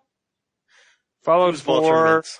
the looks of it. Oh, another article I didn't read was somebody, it was entitled, "Who Cares How Fallout 4 Looks? The Modders Are Gonna Fix It Anyway." And at the very beginning of this podcast, I was like, talking about Jido Sato mod, which is free to download. It's and very true. I mean, you do YouTube, type in Jido Sato, you'll get a Grand Theft Auto 4 or Final Fantasy 13. You'll be like, holy crap, does that look good? And anybody who's played Skyrim after the first month knows, boy, those mods go to town on those engines. It's like they should, it's like, why didn't they optimize this game in-house? Why did we have to have a modder do it? Of course, if you're playing it on console, you're kind of, out of luck, but that was your choice, people. Yeah, and that's actually something I didn't even give thought to. Is you're right. Like I don't do a lot of modding yet, so I don't. That's never really at the forefront of my thought processes when it comes to games.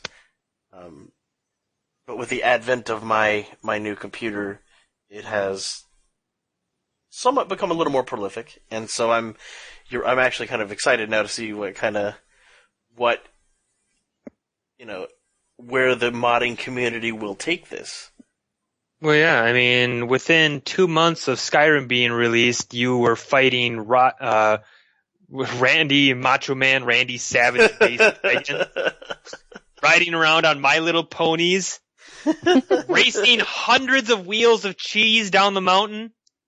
Sounds accurate. I'd like it.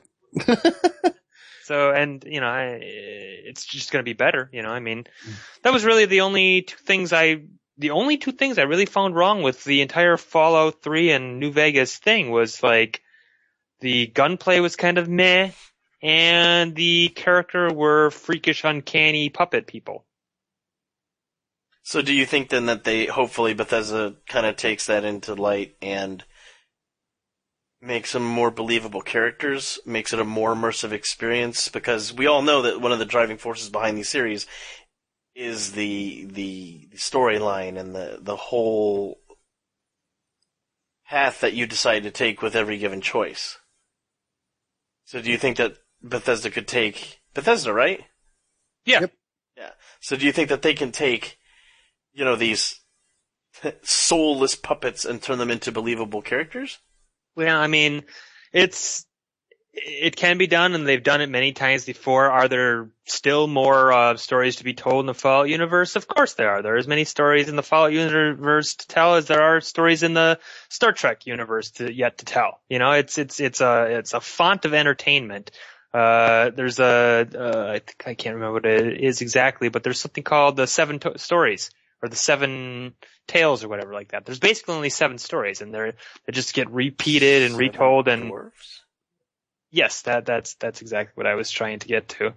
There's always, you're either sleepy, sneezy, or bashful, or Doc. Doc, yeah.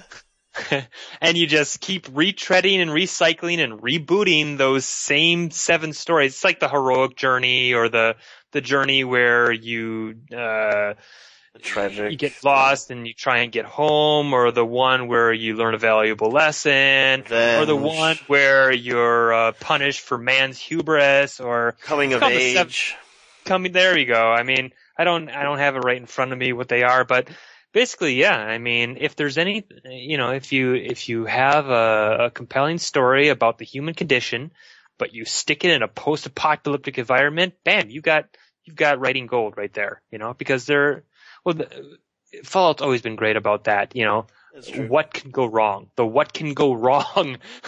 Because they think of so many ways. Especially with all those vault experiments. Yeah, Megaton. What an excellent example.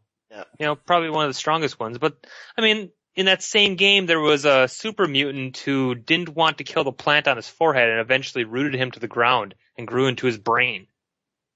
I remember that. Yeah, and see, I'm excited about, because one of the perks you could get in Fallout New Vegas was the crazier wasteland. It was a bit more goofy, a little more out there and outlandish of an experience, much more humor.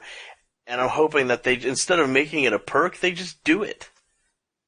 I don't want to have to waste. Oh, a the perk wacky point. wasteland. You're right. Yeah. I don't want to have to freaking use a perk to have fun.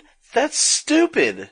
Make it fun. If they want a very serious survival post-apocalyptic thing, go play DayZ or H1N1 or whatever. H1Z1. You know? I mean, that's just me personally, but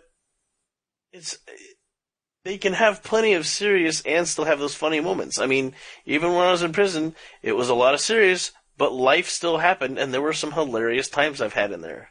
Mm-hmm. You know? Like, life continues it's no a matter human where condition. you are. Exactly. There it was. The 7 basic plots. Overcoming the monster, rags to riches, the quest, the voyage and return, then there's comedy, tragedy, and rebirth. So if you examine any storyline, almost all of them fit neatly in one of those 7 categories. And apparently the NBA 2K16 is rags to riches. And one of the big things, one of the big things that they toted on was the fact that, like, you have all these choices and, you know, what are you going to do? But apparently a majority of the biggest decisions you make are which team to sign on, and that's pretty much it. And that's why I haven't picked up NBA 2K16. I mean, Jordan, you know how much I love those games, the 2K NBA games. And I had a decent time with last year's, but I don't know if I even want to, because everybody's just ripping on it bad. You know, if you're supposed to be this first round draft pick for a freaking NBA, you should have stats better than the low 50s. You know? Yeah. Yeah. So hopefully Bethesda can come through in spades and not do a Spike Lee. That would be probably a good idea. Yeah. I mean, you know, I'm wondering if they, being the NBA 2K people, I'm wondering if they were just trying to sell the name Spike Lee and use it as more of like name-dropping selling kind of technique. Seems like it. I'm hoping that Bethesda doesn't do the same thing with the word Fallout. Oh, no, I don't think they will. I thought they had, you know, I think Fallout 4 was under development while Skyrim was under development. Like, before Skyrim had even gone gold, they were already building Fallout 4. So we're talking over 5 years of development. Okay, cool. This game, the NBA 2K was cranked out in a year. Like, Oh yeah, they all are these majority days. of it is copy paste, though. You know, like how much really does change in the sport of basketball or in the sport of baseball. Right. Once you have an accurate simulator based on the most current generation technology, where are you going to go? You just start update the metting rosters and And then they charge you $60 for that, which is garbage. So, and that's where, I mean, and the price is going to be the same across the board. So for freaking Fallout, it's going to be $60. So I'm hoping that as an experience, it'll keep in line with the previous Fallouts, but will stand out on its own. One of my biggest fears is that I've seen a couple, like, few seconds and glimpses of some of these videos, and one of my fears is that, oh great, I just get to run around another wasteland. Mm-hmm. You know, like, go up to this town and then solve all their problems, and then they're going to tell you to go to that town and solve all their problems, and then go over to that town and solve all their problems.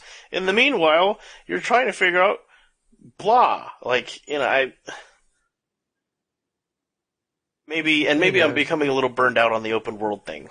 I think that has a large part to do with it. Is like, you know, I mean, just this quarter alone, you've had at least 2 or 3 AAA big name, you know, open world games. You've got, well, now you got apparently, if you're on console, you got the Assassin's Creed, and if you're on console, you got the Batmans because they couldn't keep it running on a PC. You've got the Mad Max, you've got the Metal Gear Solid, you got Just Cause right around the corner. Oh, Battlefront, Just Cause. Oh god, Rainbow Six. Yeah. Oh, you're just talking about games that are coming out? Yes. Okay. I'm excited. Talking about open world games? Yeah. And then I got distracted and just had great games on my mind. Oh, okay. But go ahead, Ryan. Well, I was just saying, you know, I mean, when open world games first came out, they were like the future. They're like, oh my god, You don't just have to make single linear levels. You can just explore a sandbox world and never get bored of the game. Thank you, Grand Theft Auto. And then all of a sudden it's just like, oh wait, you can also like just plop a character into this barren wasteland and call it, anything you want. Saints Row games, they seem to have pumped those out every year or two. Yeah. And I seem fine. Yeah, I think I like Saints Row just because it doesn't take itself seriously. Mm-hmm. Humor is where it's at for me in that game. And they know. Volition knows. I mean, they definitely don't take themselves too seriously because it's way over the top. Is that? Yep. Aren't they the red faction people? I don't recall. I don't know that one either. I know Red Faction. I just don't remember if it was Volition or not. Yeah, Volition, Red Faction. That's the only way I knew the company. Huh. But yeah, Red Faction, Summoner, and Saints Row. Interesting. Yeah. So, but also, and this kind of parallels with the issue we've had with Steam lately. Well, not lately, but over the course of the few years, is it's become oversaturated with people who use, buzzwords. Open world, survival, zombie apocalypse, all this stupid crap. Right. And now the market is flooded with stupid. I mean, you guys warned me before I even built my computer, Dylan. Steam is dumb. It used to be cool. Now it's just kind of dumb. And I mean, Jordan, you and I were talking about it earlier tonight. And you're absolutely right. I mean, we even touched on it earlier in the podcast. Here I am just sitting here you have to be an independent researcher to buy video games off Steam nowadays. Before you just jumped on Steam and, there was the top 10 games. Which one did you want to buy that month? Now it's like, here's 50,000 games every day, and you can't tell which ones were made, by a team of 200 or a team of 1 until you actually click on the page. Yeah. And if it looks great, it's in early access. Yeah. This looks awesome! Blue early access bar. Crap. And I'll be bored of it before it ever gets released. And that's another thing I'm really burned out on and that's why I think one of the things that's pushing me towards being a graphics slut is the fact that everything is like 8-bit now. If I wanted 8-bit, I'd go back to 1984. I wouldn't buy a $700 graphics card. I know exactly what you're talking about, and for me, it goes even deeper because as a coder, I know it's not easy to make a video game, but it's sure as heck a lot easier nowadays to make a video game. Everyone has a voice, and suddenly everyone's talking. Yeah, that's like very podcasts. Few people have something to say. Yeah, there you go. Could do with less of those too. Yeah, podcast people are stupid. Everyone can have one. All they do is talk. There's a bunch of talk. Yeah. But, and so that's why, I guess that fuels the question for me of how good does it look. Is because I'm looking forward to these AAA releases that gave a rat's anus about graphics. I don't want to sit here and play a 16-bit game. Well, and Sega. I'm gonna throw it a shout out as soon as I can remember what the heck it's called, but I'm gonna go with Stellar Princess or something like that. I know that can't be right. There's a new RPG got kickstarted, and it is totally 16-bit. It's kind of like a spiritual successor to Chrono Trigger, and I am actually so excited about that. There are a few like 16-bit projects, Hyper Light Drifter for one. Type that in, Hyper Light Drifter. Is that even right? Drifter? Yeah, Hyper Light Drifter. That's one that I'm kind of excited about. Along with, I can't remember. It was like Princess Stellar Princess something. I wanna find this game. It's by the same people that did Cthulhu Saves the World. Mm-hmm. They're new Zeboid Games. They also did the Penny Arcade 3 and 4. Otter's Pod? Rain Slick Precipice. Yeah, on the Rain Slick Precipice of Darkness. Otter's Pod. Oh. Huh? On the Rain Slick Precipice of Darkness. Otter's What Pod. did you call? Otter's Pod. Okay. It's an acronym. Right. It's a acronym. Right. Not an anachronism. Yeah. So, But and don't get me wrong. I mean, there are good quality 16-bit games. I mean, I played the crap out of Party Hard. Oh yeah, I love that game. Yeah, see, it's a great game. It's not an all or nothing kind of thing. You know, the graphics of the game obviously do matter. They're not like, "Ooh, I'm not going to play this because I don't know." It's a very gray area. For me, the real problem is this fake nostalgia that never existed in the first place. These pixel-based games, based on 8-bit and 16-bit inspired games, but the graphics you go back to, in 16-bit, you've got games like Chrono Trigger or Final Fantasy VI, which looked phenomenal and still hold up exactly. today. And now you're like, you're not even trying. You're just not even trying. And then again, it's escape. It's a scapegoat. It's an excuse. Yeah. It's a passing the buck. Exactly. They don't have the actual talent to create a good-looking game, so they say it's inspired by retro graphics, which in what alternate dimension did graphics look that crappy? I mean, obviously, they never looked like that. 16-bit games, 8-bit games never looked like that. They did the most that they could possibly do with that color palette. They did just like, oh, I look like crap, deal with it. Even Mario isn't understanding. I mean, it's, I don't know, 8-bit Mario. Sorry. One game I'm really on the fence about, and the reviews are just phenomenal. So I'm sure it's an incredible game. I'm not down it at all. Eventually, I'll buy it. It's got a 94 on Metacritic. Undertale. Have you seen? Heard of that. Yeah, it's apparently it's well, not apparently. I've watched some 2-play videos. It looks horrible, but it's got some it's got funny dialogue in like the same vein as like Homebound. Is that right? Homebound? Earthbound. Earthbound, okay. Earthbound, like the Earth or Mother series. Journey?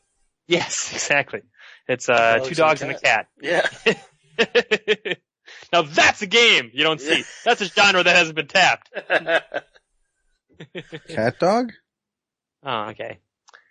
But, Undertale, it looks terrible, but it's got Earthbound or Mother series-based humor, so people are just flying off the handle to praise this game. But I can't help, in my heart of hearts, think that maybe if the graphics were good, and then the game was also good, they'd have a leg to stand on? Maybe that would be better, Just saying. Maybe good graphics plus good gameplay is just better than good gameplay. Deal with it. That's why, as going into this whole release of Fallout 4, I'm taking the approach of, okay, so they gave a crap about the graphics, and we also know they give a crap about the story. And so ultimately, this is a team of people that has become a company that is deeply invested in the best experience that I can have. And that includes both graphically, aesthetically, and aesthetically more than graphically, yeah. Yeah, and not only that, but the experience I have as this character in this situation. Yeah, but they allow me to play it. So they say, look how pretty we made this, whole bunch of crazy stuff is going to happen, have fun. Yeah, I think Fallout's a pretty safe bet. There's a couple pillars Absolutely, always. that you can lean against and be pretty safe that you're going to get a positive experience. And that's, of course, pretty much any game that Bethesda makes. And I mean, I'm thinking back in their catalog, I'm trying to think of it. And I mean, Bethesda Prime, that's something that they just produced or published. But, any Elder Scrolls game, Grand Theft Autos by Rockstar, those aren't going to be bad. Right. Nope. They they just print money with those. Have titles that everybody knows, from people our age to 7-year-olds. Right, but are also like I said, pillars of quality. Because then you've got entire franchises that are pretty much garbage. I'm looking at you, Assassin's Creed. Right. Except apparently this brand new one is getting pretty good reviews. Yeah, rather so they're Destiny. saying, I'm just saying, so did Destiny. This is not the worst experience ever. Or rather, they've got the bar's gone so low for the last 6 games. They're like, Oh my God, they didn't fuck it up. Lowered this isn't hot garbage. Take a tape parade! expectations. And it's, I just, we know that Bethesda hasn't done that. We Nope, know not that. yet. Next Mass Effect. How could that go wrong? I mean, obviously. Holy we're crap, all if they tainted by gave that. me a Steam page with Mass Effect on it, and it was $300, bet your freaking butt, buddy, I've got $300 that I Jeez. could spare to Hey. put down on that game right now. Wow, okay. Well, I mean, there is one under development, right? Yes. And that's what I'm saying. If they just were Mass like, Effect hey, Mass Andromeda. Effect. What a curious title. That is pretty funny. Like what? It's not no longer Shepard, right? It's not the same guy No, that we it's know. not No. Shepard. It's And a I different don't- Shepard. And I don't I necessarily just told you the title of the game. Now you know equally as much about it as I do. Okay, well, I don't want to release too much. Just understand that certain decisions you make in 3, not the same Oh, Shepard. really? Yeah, not the same Shepard. Oh my God! Did she is canon that they merged the machines or something? Is that what it is? You got real quiet. Everybody's What? got machine blood. I don't know too terribly much more than that, though. I don't know. But that's the canon ending.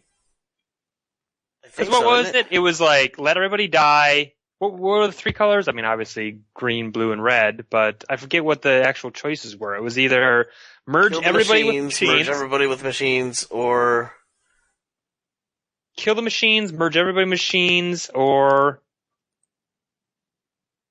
save yourself. I never played dust them. yourself. What do you mean you You never just- played? Never played Mass Effect 3? No. But you played like 200 hours of the multiplayer. Yep. My God. Best joke ever. Weird. I never played any of the Mass Effect games except for the multiplayer.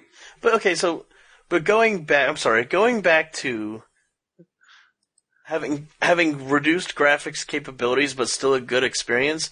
You remember Fallout 2? When No. if you talk to No, a he never character- played it. Never No, I'm played talking to you, Jordan. Oh, I haven't played it in years. I remember nothing about that game other than its Fallout. Okay, so you remember in Fallout 1, it was just text at the bottom whenever you talk to somebody. It was green Yep. text, yeah. Fallout 2, they actually had like this face that would appear and the mouth would move and stuff, and it was audio. Now, that blew my mind. Yeah, I could imagine. Because, Fallout 1 was just a bunch of green text in a little square in the middle of the bottom of the screen. Now they have a character who has a voice that's talking to you and their mouth moves and they blink and crap. But it sure as Sweet. heck wasn't 4K Ultra HD. Right? It was just pixel. It was like pixel Super art that would change. Yeah. But, it wasn't obscenely pixelated. But Sure. it No, I wasn't- remember, by no means was it, 1024 by 768 even, I don't think. I remember And the it first may time I was have been, blown but- away by voice acting in the game. It was King's Quest 6. Yes! Aired today, gone tomorrow. You Oh, gotta is that remember right? King's Quest. No, I played the one with this is Graham. Make the Heart Grow Yonder, or whatever it was. The one with where we wash up on the beach. Aren't they all with Graham? No, Played Graham with- took a break after King's Quest 5, and then his son Alexander took over in King's Quest 6, and then it was Rosalinda in that horrible Disney-inspired graphics Duck King's fart. Quest 7. And then they tried to mix it with actual real-time combat in King's Quest 8, and then the whole Sierra collapsed, imploded on itself. I remember playing the Police Quest series. See, I don't know any of those. Sad Panda. Remember Yeah, that whole "you're older right. than me" thing? Yeah, that whole you missed out on the good part of the 20th century. I missed out in the 80s. Sorry. Mm-hmm. Yeah. No, seriously. Yeah, sorry. Yeah, that's too bad, man. I mean, life you could have had. Hey, I still appreciate things from then. Like Transformers. Yeah. That's true. Gotta love Transformers. Indeed. Well, sounds like we're pretty much at the end of it. Closing thoughts, Jordan? Fallout 4, shut up, take my money. I'll be pre-ordering it here in a couple days. Nice. Excellent, thank you. Ryan, final thoughts, Fallout 4? Just get me a shotgun. Just give me a shotgun and let me wander the wasteland. I can't imagine that doesn't work in my favor. Awesome. And How about you, Dylan? I'm ready for it. I'm ready to rock the party that rocks pinata. So yeah. Sweet. So, Ryan, thank you so much for finding the time, hang out with us, chit chat about video games. Really appreciate it, man. Yeah, no, I appreciate it. Thanks for inviting me back. Always a pleasure, man. Always a pleasure. And Jordan, thank you for gutting through your illness to be here and hang out with us and talk about nerd stuff. Thank you, Sudafed. Sponsored by Sudafed. Sudafed. Been brought to you by Sudafed. Right. But you drink a lot, you see unicorns. And who doesn't want to do that? Hopefully no little kid hears that because now they're going to go into the parents' message The Game cabinet. About Podcast Unicorn does not jinx! condone the unlawful use of Sudafed. Use of Sudafed. Read the box, kids. Actually, have your parents read the box. I was going to say, just give it to your parents and then they'll take it from there. Awesome. Well, dear listener, thank you for tuning in, as you do every week, we hope. And as always, if you need to find us, you can email us at gameoutloudpodcast@gmail.com. You can find us on Twitter at GameOutLoudcast. We're also on iTunes, so please, please, please, please, please, if you like us, give us a shout out. Remember to subscribe, rate, and review. It really does help us out, lets us know how we're doing, gets our name out there. You know how it is. And of course, we can always be found on www.bagofgames.com/podcast and also Geek Culture Radio. So with that, we'll see you next time.